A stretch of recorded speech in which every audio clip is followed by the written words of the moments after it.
당신의 피부를 업그레이드하는 시간, 피부 클린업. 안녕하세요. 진행을 맡은 아나운서 송나은입니다. 나이를 불문하고 모든 연령대에서 나오는 피부 고민 중에 하나가 여드름이 아닐까 싶습니다. 오늘은 이 여드름의 근본적인 원인과 치료 방법에 대해서 이야기 나눠보려고 하는데요. 함께 하실 분부터 소개해 드릴게요. 송민규 원장입니다. 안녕하세요. 네, 안녕하세요.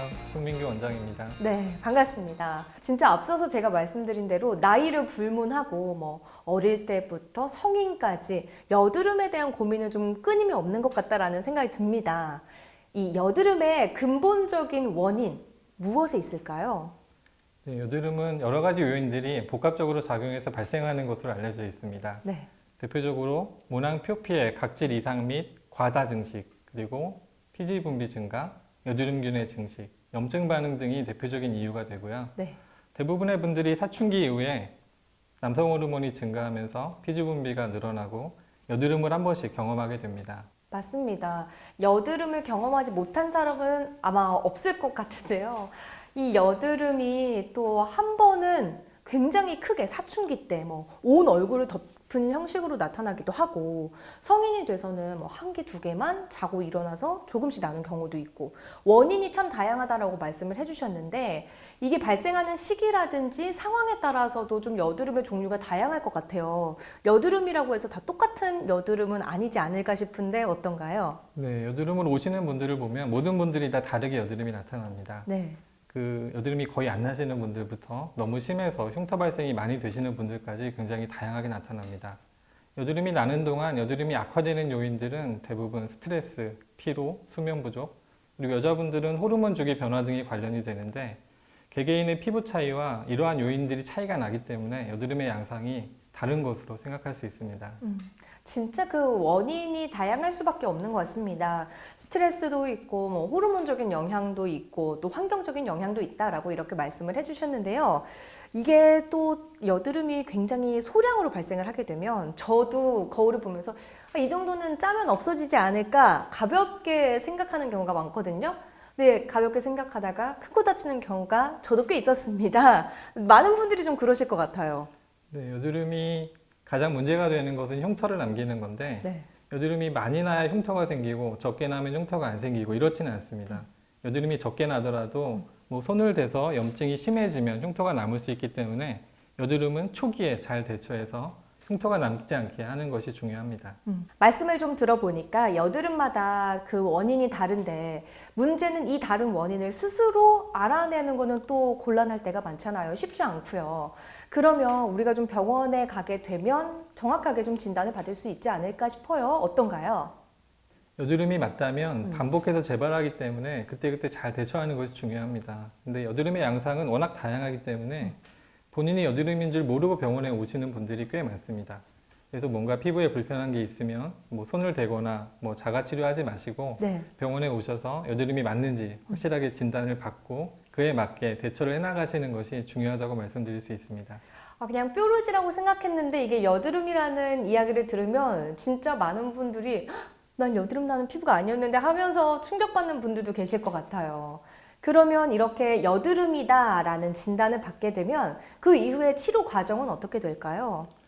여드름이라고 얘기를 들으시면 모든 분들이 원하시는 것이 한 네. 번에 완치를 하는 건데, 맞아요. 네, 안타깝게도 여드름을 완치할 수 있는 그런 피부 질환은 아닙니다. 병원에서 할 수 있는 치료는 가장 간단한 거는 바르는 약, 네. 그리고 심한 경우에는 먹는 약도 고려할 수 있고, 네, 여드름의 가장 큰 목표는 흉터를 남기지 않는 것이기 때문에 병원에서 할 수 있는 치료는 압출 치료, 레이저 치료 등이 있습니다. 레이저 치료는 주로 두 가지 목적으로 하게 되는데, 염증과 자국을 빨리 없애기 위한 목적의 치료가 있고, 네. 여드름이 너무 자주 재발해서 힘들어하시는 분들은 재발을 줄이는 목적으로 보통 PDT, PTT 이렇게 부르는 치료를 고려하게 됩니다.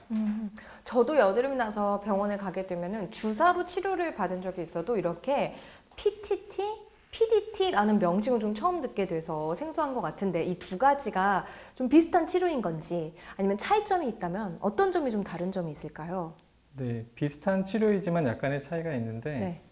그 PDT, PTT 모두 특수한 약물을 피부를 통해 피지선에 흡수시키고 그 약물과 반응하는 레이저를 조사해서 피지선을 파괴시키는 그러한 목적의 치료라는 공통점이 있습니다.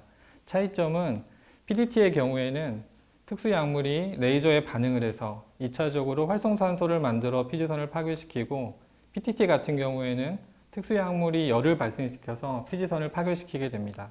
네, 이렇게 두 치료법의 차이점까지 좀 들어봤는데요. 아무리 좀 효과가 좋다고 하더라도 치료마다 좀 부작용이 예상치 못하게 생길 수도 있을 것 같고, 개인마다 효과도 좀 편차가 있을 것 같은데 제 생각이 맞을까요?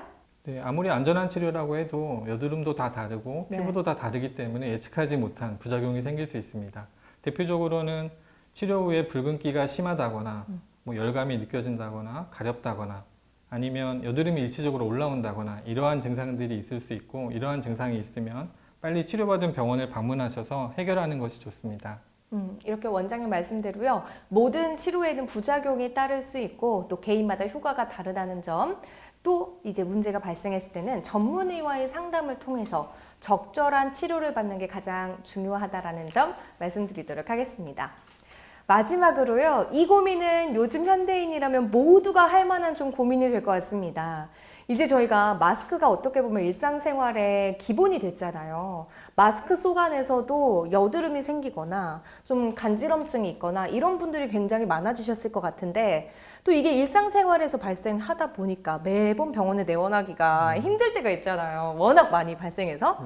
집에서 좀 우리가 스스로 관리할 수 있는 방법들이 있을까요? 네, 말씀하신 것처럼 요즘 마스크가 일상화되면서 마스크로 인해서 말씀하신 가려움증이나 여드름이 예전에는 없었는데 생겼다고 오시는 분들이 굉장히 많습니다. 그래서 보통 많은 분들이 제품을 좀 바꿔서 해결해 보려고 하시는 경우가 있는데, 계속 잘 쓰시던 제품이 오히려 더 안전하고 제품을 바꾸면 오히려 그로 인해서 피부가 자극이 된다거나 여드름이 발생한다거나 그런 문제가 생길 수 있습니다.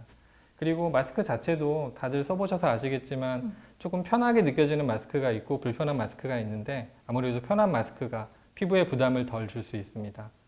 그리고 아까도 말씀해 주신 것처럼 이러한 방법을 통해서도 피부에 문제가 지속이 되면 가까운 피부과 전문의를 찾으셔서 이야기를 들어보시는 것이 좋겠습니다. 네, 이렇게 일상생활 속에서 마스크로 인한 여드름 관리 꿀팁까지 전해 들었습니다.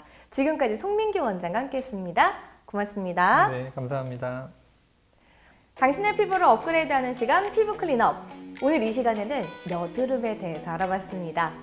다음 이 시간에는 예민함과 변덕스러움의 대명사죠. 민감성 피부에 대해 알아보도록 하겠습니다.